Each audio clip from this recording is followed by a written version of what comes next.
Hi guys, आपका स्वागत है आपके अपने show MKJ talks for investment इन हिंदी में।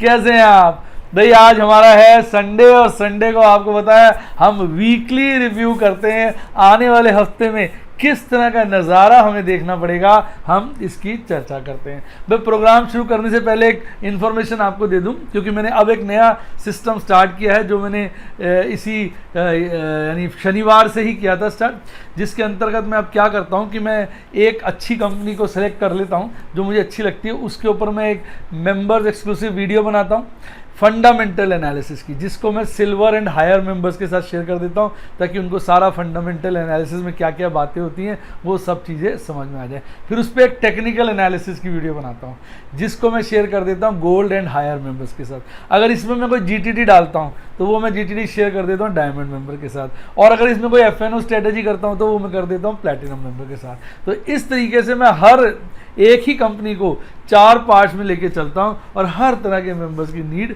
पूरी कर देता हूं, उनको जो एजुकेशन देनी होती है वो दे देता हूं।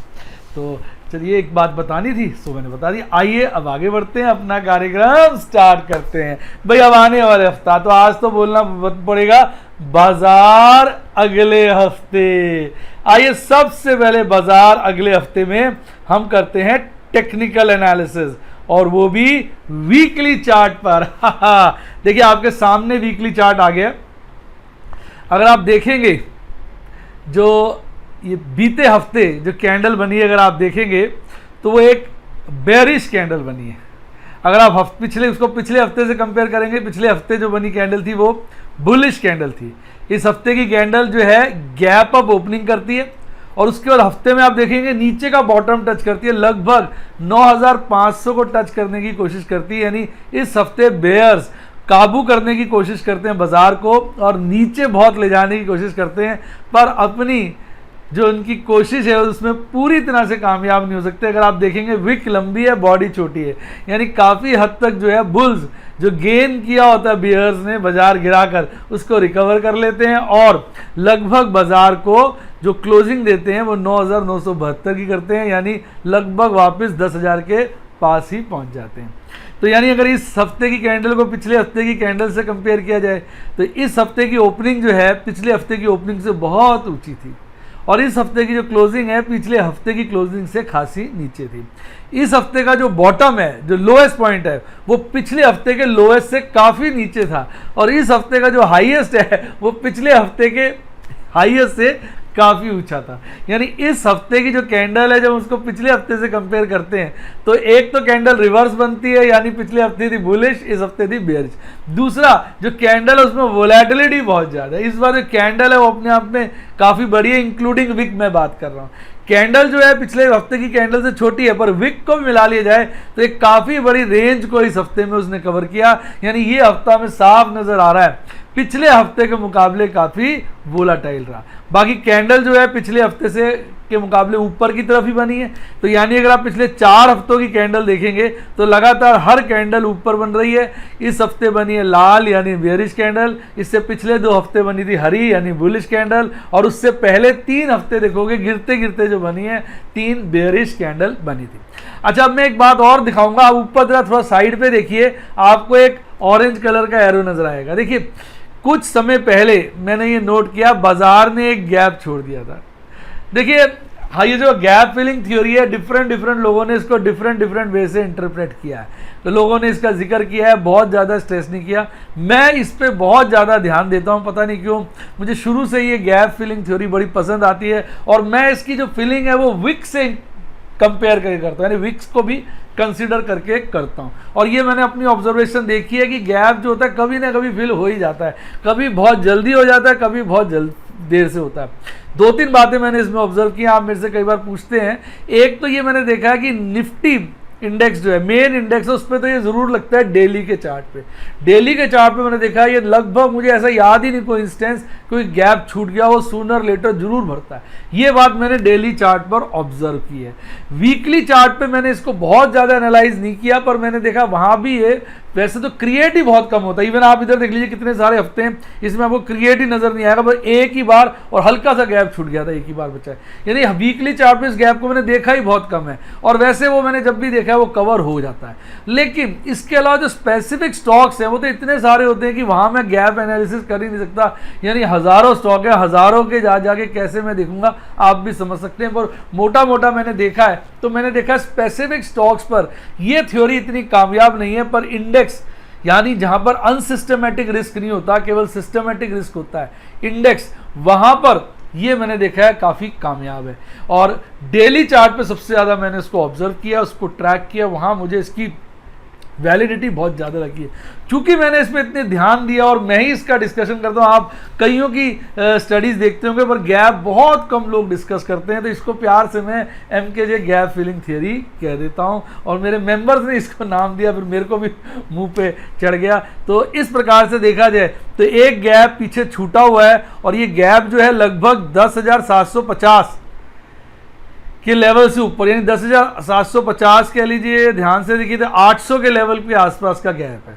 तो यानी ये गैप बहुत समय से फिल नहीं हुआ। अगर ये गैप देखेंगे क्रिएट हुए कितने हफ्ते हो गए, 1 2 3 4 5 6 7 8 9 10 11 12 13 14 हफ्ते हो गए और ये गैप फिल नहीं हुआ। अभी अगर आप देखेंगे इस बार की कैंडल से पिछली 2 कैंडल देखिए, उसमें भी एक गैप आ गया था, देख रहे हैं, वो इस हफ्ते फिल हो गया था। मैंने वो भी आपको जो है आप देखिए मैंने पर्पल कलर से डिनोट किया हुआ है, वो जो गैप था वो इस हफ्ते फिल हो गया।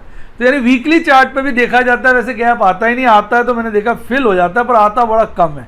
अब जो हमारे सामने चार्ट है इसमें 2 गैप नजर आ रहे हैं, एक तो जिस हफ्ते फिल हो गया, दूसरा जो गैप है वो अभी फिल नहीं हुआ। अब वो गैप फिल होने के लिए तो बाजार को चढ़ना पड़ेगा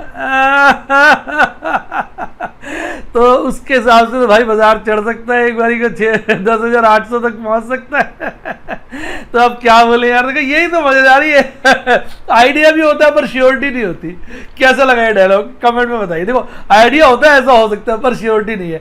मन में जो है कहते हैं धड़कन तेज है, घबराहट है, पता नहीं होगा नहीं होगा, लग रहा है कि ऐसा होना तो चाहिए, पर श्योरिटी से नहीं कह सकते। यही तो खूबसूरती है। अगर शेयर मार्केट से हम ये खूबसूरती हटा दें तो शेयर मार्केट रहेगी नहीं, बेकार हो जाएगी, बकवास हो जाएगी।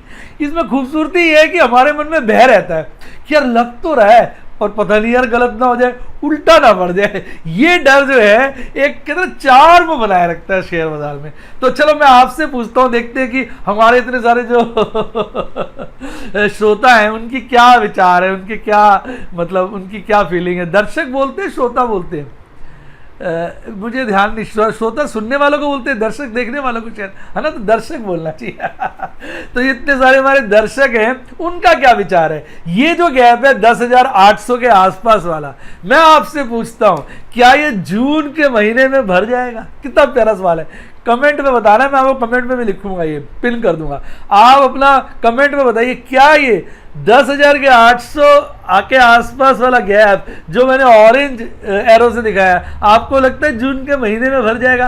अपने बहुमूल्य विचार जो है कमेंट बॉक्स में जरूर दीजिए। और अगर इंटरेस्टिंग लग रहा हो टेक्निकल एनालिसिस तो फटाक से लाइक का बटन दबाइए। आपका एक एक लाइक का बटन मुझे प्रेरित करता है कि इस तरह की नई नई चीजें आपके लिए लाता रहूं। चलिए ये तो हो गया हमारा टेक्निकल एनालिसिस। अब जो कैंडल को जरा बोलिंजर बैंड से भी कंपेयर कर ले, देखो 50 डेज के ईएमए से तो नीचे है कैंडल, तो उस हिसाब से बेयरिश है। बोलिंजर बैंड में बिल्कुल न्यूट्रल हो गई, क्योंकि जो नीचे मिडल जो एवरेज लाइन है उस पर ये कैंडल बनी है, थोड़ी नीचे थोड़ी ऊपर, तो बिल्कुल।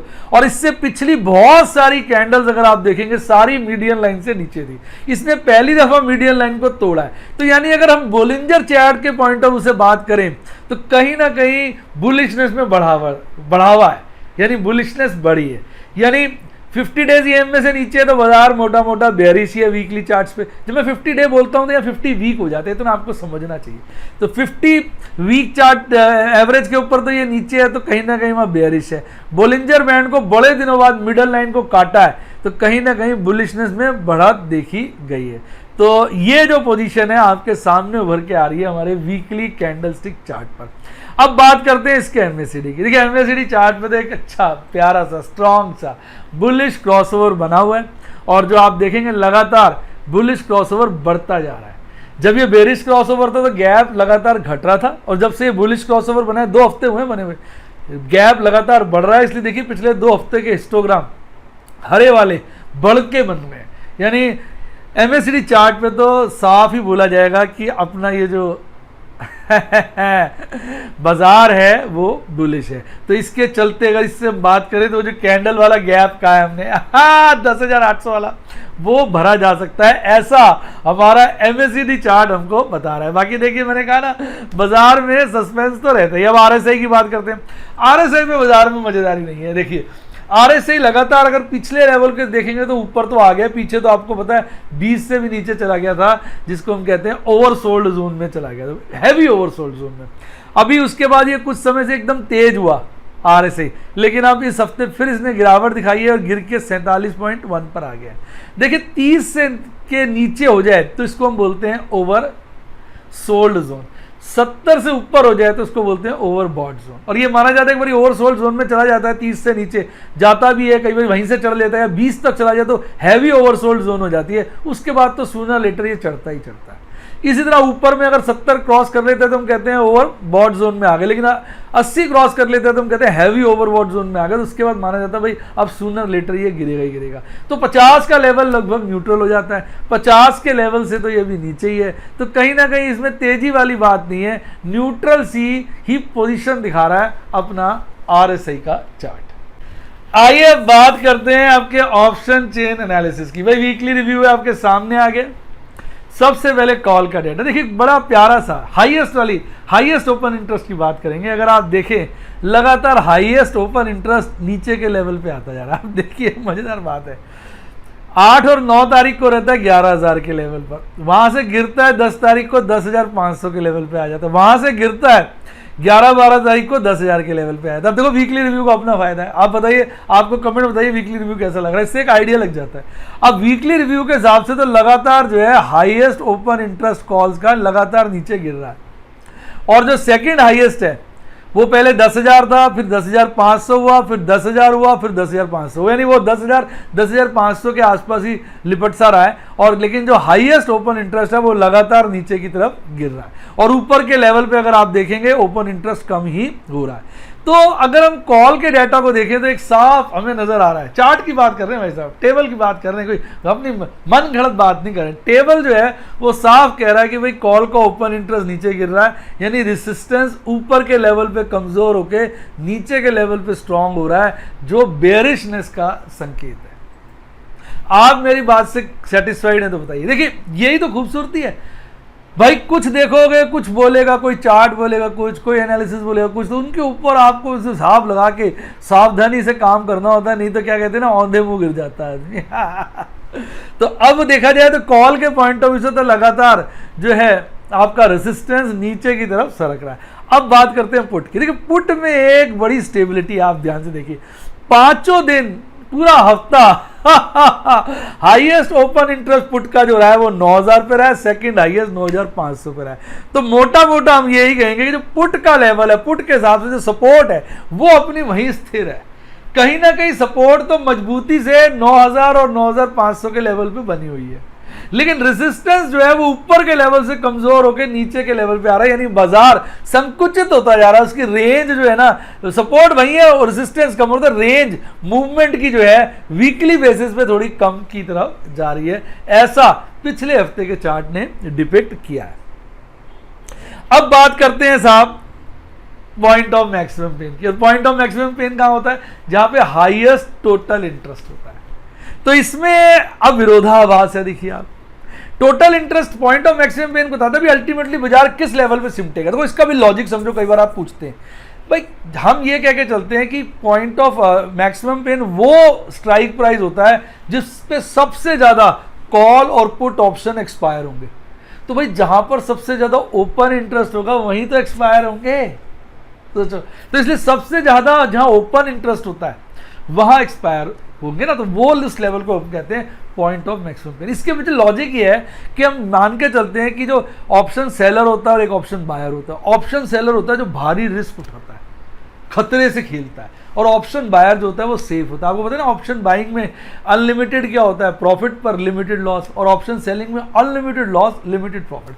तो हम सोचते हैं जो बंदा अनलिमिटेड लॉस लिमिटेड प्रॉफिट की स्ट्रैटेजी लगा रहा है तो वो कहीं ना कहीं मार्केट का ज़्यादा बड़ा पकड़ने में माहिर है।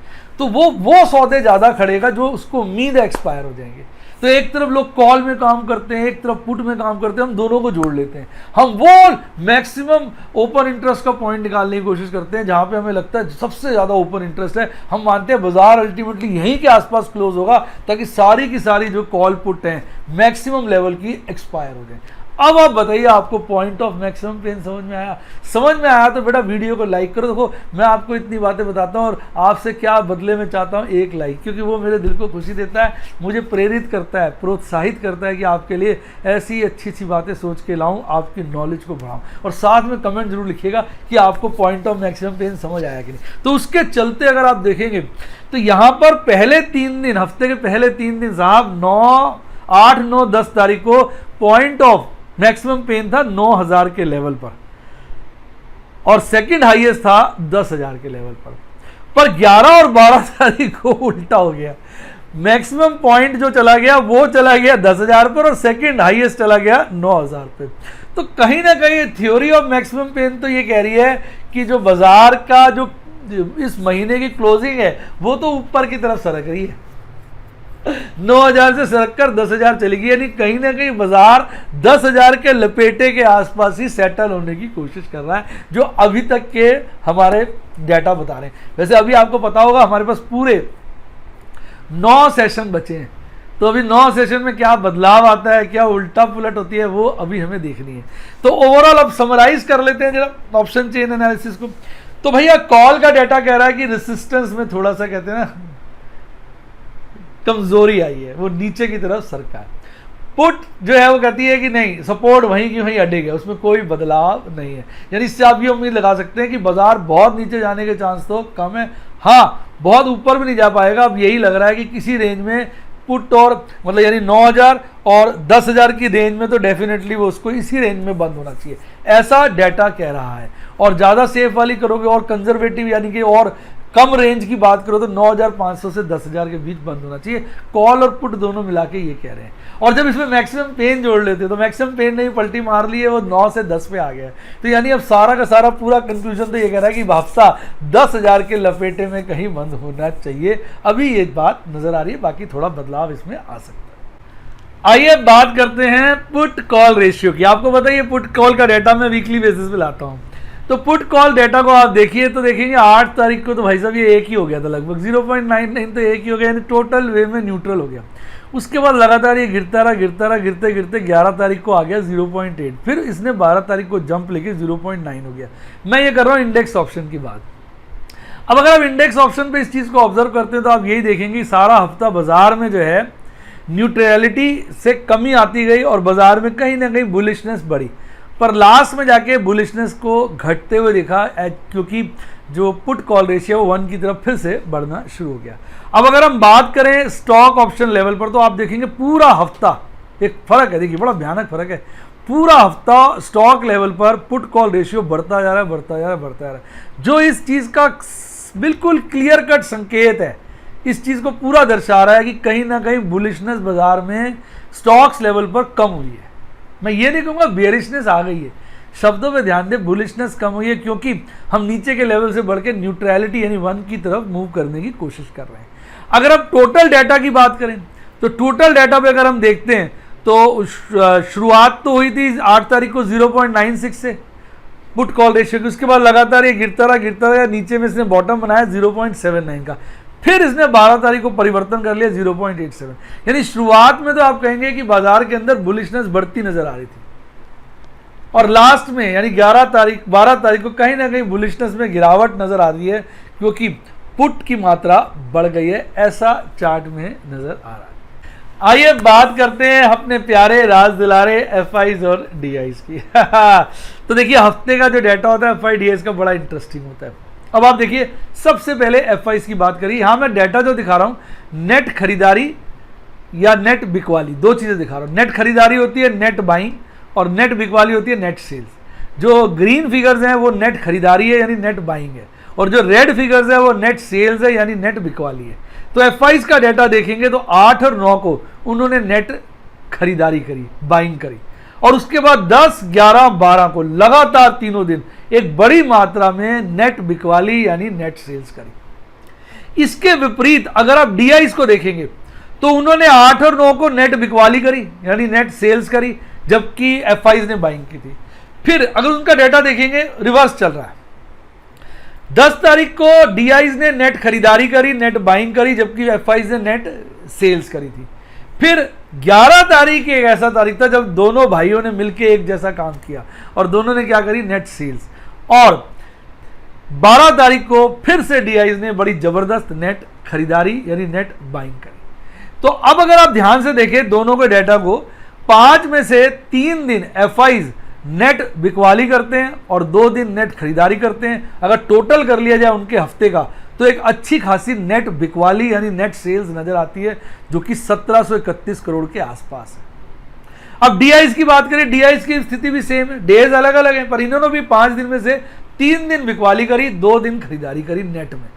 और अगर 5 दिन का टोटल कर लो तो इन्होंने भी ठीक ठाक सी नेट बिकवाली ही की है पूरे हफ्ते में, वो है लगभग 400 करोड़।